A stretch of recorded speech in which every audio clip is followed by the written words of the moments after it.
question for Julia. You made me, right here, you made me think of something in one of your answers. I was listening to some old interviews that I was doing, that I had done the other day, with Donna talking about what she lets her kids see, and I was really shocked because it was like 1 hour of TV a week.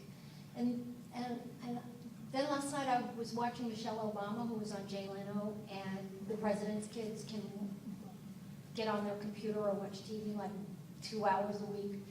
And you talked about this strict viewing policy. It's intriguing to me that people that work in the media have a strict policy for their children watching the media, and I was wondering if you had any insight into that, if you would offer some insight into that for me.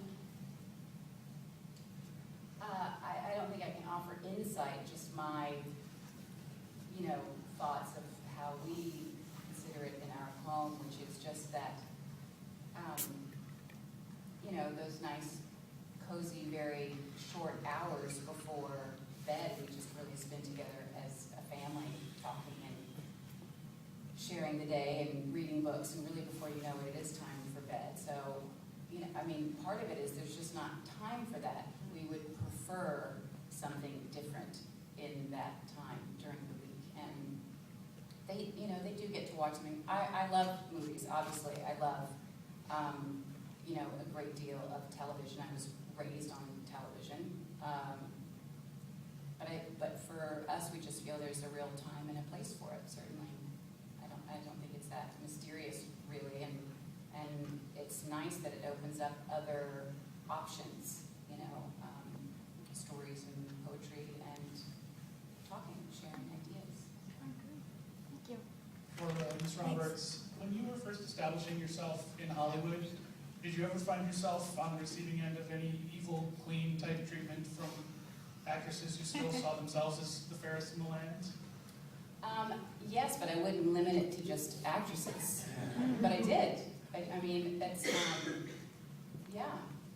which is, if people feel good about really kind of participating in that way in things, it was, those are good lessons too, to learn how you never, ever, ever want to behave to another person. So there's that value. My question over here is for Lily.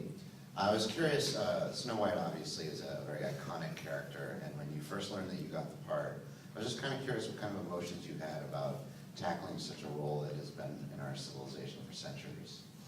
Well, when I first got the phone call, it was on April 1st last year, April Fool's Day. And it was too good of a joke to think that it wasn't a joke. At first I was shocked, and I thought it really was the best April Fool's joke ever, not for me, but for my team. But then I broke down crying, laughing, and just screaming. I was in a hotel room with my mom, and I was just breaking down everywhere crying because I was so excited. As to the iconic nature of the role, I don't think I realized, but I don't think I truly realized until all of you have been asking after the past few days, were you nervous to take on an iconic role? Like, what was it like? If I had been asked this amount of questions about this topic before I shot, I don't even know what I would have been like entering that set, because I feel like it was such a blessing to get the role that I was just so excited to go into it. And I think that had I gone into it with all this nervousness, probably wouldn't have gotten the same performance out of myself, because I was way more open to spontaneity.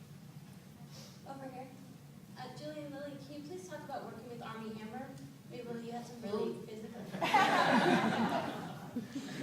Lily, you had some very physical scenes with him, and Julie, you had some very entertaining scenes with him.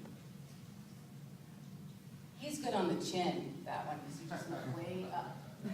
He's so big.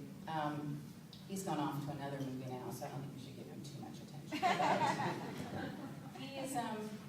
He's so wonderful. He's a lovely guy, and he really brought a very clever dimension, I thought, to Prince Charming, because he really could have just stood there and just talked, and it would have been terrific. And